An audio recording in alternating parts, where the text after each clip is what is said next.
സ്വപ്ന പദ്ധതിയായ silver line പദ്ധതിയുമായി ബന്ധപ്പെട്ട് ദക്ഷിണ റെയിൽവേ അധികൃതരുമായി നടത്തിയ ചർച്ച പോസിറ്റീവായിരുന്നുവെന്ന് കേരയിൽ MD അജിത് കുമാർ പറഞ്ഞു. റെയിൽവേ നിർമ്മാണ വിഭാഗം ചീഫ് അഡ്മിനിസ്ട്രേറ്റീവ് ഓഫീസർ ഷാജി സക്രേയുമായി എറണാകുളം ചീഫ് അഡ്മിനിസ്ട്രേറ്റീവ് ഓഫീസിലായിരുന്നു കൂടിക്കാഴ്ച നടന്നത്. തുടർ കാഴ്ചകൾക്കായി അടുത്ത യോഗം തിരുവനന്തപുരത്തുണ്ടാകുമെന്നും അജിത് കുമാർ മാധ്യമങ്ങളോട് പ്രതികരിച്ചിരുന്നു. അർദ്ധ അതിവേഗ റെയിൽ പാതയായ സിൽവർ ലൈൻ സ്റ്റഡഡ് ഗേജ് ആയാണ് നിർമ്മിക്കാനിരുന്നത്. ചരക്ക് ട്രെയിനുകളും പാസഞ്ചർ ട്രെയിനുകളും വന്ദേ ഭാരത് ട്രെയിനുകളും ഓടിക്കാൻ കഴിയുന്ന വിധം ബ്രോഡ് ഗേജ് നിർമ്മിക്കണമെന്നാണ് റെയിൽവേയുടെ നിർദ്ദേശം. കൃത്യമായ ഇടവേളകളിൽ ഇരുദിശകളിലേക്കും 220 കിലോമീറ്റർ വേഗത്തിൽ ട്രെയിൻ ഓടിക്കണമെന്നുള്ളതാണ് സിൽവർ ലൈൻ പദ്ധതി. പദ്ധതി ബ്രോഡ് ഗേജ് ആയി നടപ്പാക്കണം എന്നതടക്കമുള്ള റെയിൽവേ നിർദ്ദേശങ്ങൾക്ക് ആധാരമായ നയങ്ങൾ, രേഖകൾ, വിവരങ്ങൾ എന്നിവ നൽകണമെന്ന് കേരയിൽ ചർച്ചയിൽ ആവശ്യപ്പെട്ടു. സ്റ്റാൻഡേർഡ് ഗേജ് ആയാണ് സിൽവർ ലൈൻ പദ്ധതി തയ്യാറാക്കിയിരിക്കുന്നത്. നിർമ്മാണ പ്രവർത്തനങ്ങൾ പുരോഗമിക്കുന്ന മുംബൈ, അഹമ്മദാബാദ്, ഡൽഹി, ഗാസിയാബാദ്, മീററ്റ് പാതയിൽ സ്റ്റാൻഡേർഡ് ഗേജുകളാണ്. നിർമ്മാണ പ്രവർത്തനങ്ങൾ പുരോഗമിക്കുന്ന മുംബൈ, അഹമ്മദാബാദ്, ഡൽഹി, ഗാസിയാബാദ്, മീററ്റ് പാതകൾ സ്റ്റാൻഡേർഡ് ഗേജ് ആണ്. എന്നാൽ കേരളത്തിന്റെ സിൽവർ ലൈൻ പദ്ധതി ബ്രോഡ് ഗേജിൽ വേണമെന്ന റെയിൽവേ ആവശ്യപ്പെടുകയായിരുന്നു. 45 മിനിറ്റാണ് കേരയിൽ MDയുമായി റെയിൽവേ അധികൃതരുമായും ചർച്ച നടന്നത്.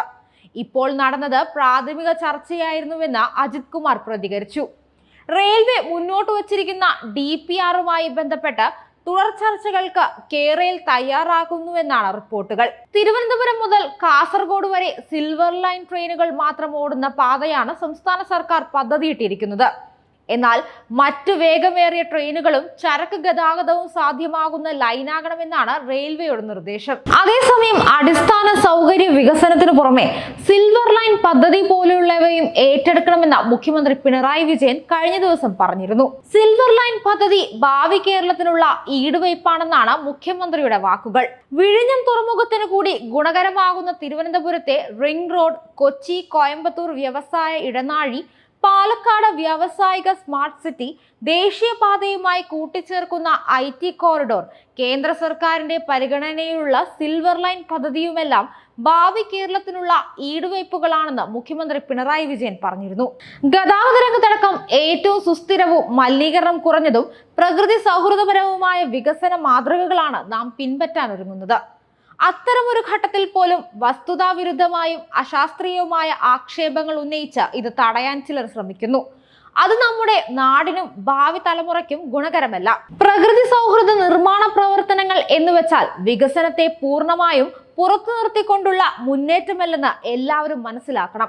ഭാവി തലമുറയുടെ ബ്രൈറ്റ് ഫ്യൂച്ചറും ഗ്രീൻ ഫ്യൂച്ചറും ഒരുപോലെ മുന്നിൽ കണ്ടുകൊണ്ടുള്ള ഇടപെടലാണ് വേണ്ടതെന്നും മുഖ്യമന്ത്രി പറഞ്ഞിരുന്നു. കഴിഞ്ഞ മാസം കേന്ദ്രത്തിൽ നിന്ന് പച്ചക്കൊടി ഉയർന്നതോടുകൂടിയാണ് യാഥാർത്ഥ്യമാകുമോ സിൽവർ ലൈൻ എന്ന ചോദ്യം വീണ്ടും ഉയർന്നത്.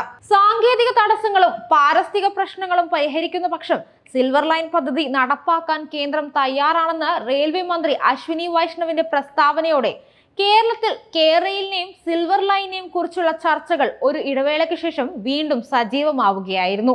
തിരുവനന്തപുരം മുതൽ കാസർഗോഡ് വരെ 4 മണിക്കൂറിനകം എത്തിച്ചേരാൻ സാധിക്കുന്ന 11 സ്റ്റോപ്പുകളുള്ള 529.45 കിലോമീറ്റർ ദൈർഘ്യമുള്ള അർദ്ധ അതിവേഗ പാതയാണ് നിർദ്ദിഷ്ട സിൽവർ ലൈൻ പദ്ധതി. തിരുവനന്തപുരം, കൊല്ലം, ചെങ്ങന്നൂർ, കോട്ടയം, എറണാകുളം, നെടുമ്പാശ്ശേരി വിമാനത്താവളം, തൃശൂർ, തിരൂർ, കോഴിക്കോട്, കണ്ണൂർ, കാസർഗോഡ് എന്നിവയാണ് സ്റ്റേഷനുകൾ. ഒന്നാം പിണറായി സർക്കാരിന്റെ സ്വപ്ന പദ്ധതികളിലൊന്നാണ് ഈ സിൽവർ ലൈൻ. സംസ്ഥാന സർക്കാരിന്റെയും റെയിൽവേയുടെയും സംയുക്ത സംരംഭമായ കേരളിൽ ഡെവലപ്മെന്റ് കോർപ്പറേഷൻ ലിമിറ്റഡ് ആണ് ഇതിന്റെ നോഡൽ ഏജൻസി.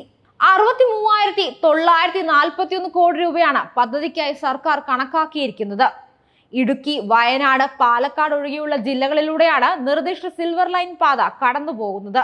സിൽവർ ലൈൻ പദ്ധതിയുടെ പ്രഖ്യാപനം മുതലേ വിവാദങ്ങളും ചൂളം വിളിച്ചു തുടങ്ങിയിരുന്നു. കേരളം പോലൊരു ചെറു സംസ്ഥാനത്തിന് സ്വന്തം നിലയ്ക്ക് അർദ്ധ അതിവേഗ പാത വേണോ? എന്തിനാണ് ഇത്രയും പണച്ചെലവുള്ള പദ്ധതി നടപ്പാക്കുന്നത്? തുടങ്ങിയ ചോദ്യങ്ങൾ ഉയർന്നിരുന്നു. നിലവിലെ റെയിൽവേ സംവിധാനത്തിന്റെ പോരായ്മകൾ നികത്തുകയും കേന്ദ്രത്തിൽ സമ്മർദ്ദം ചെലുത്തി കൂടുതൽ തീവണ്ടികൾ ലഭ്യമാക്കിയാൽ പോരെയെന്നും ചർച്ചകൾ ഉണ്ടായിരുന്നു.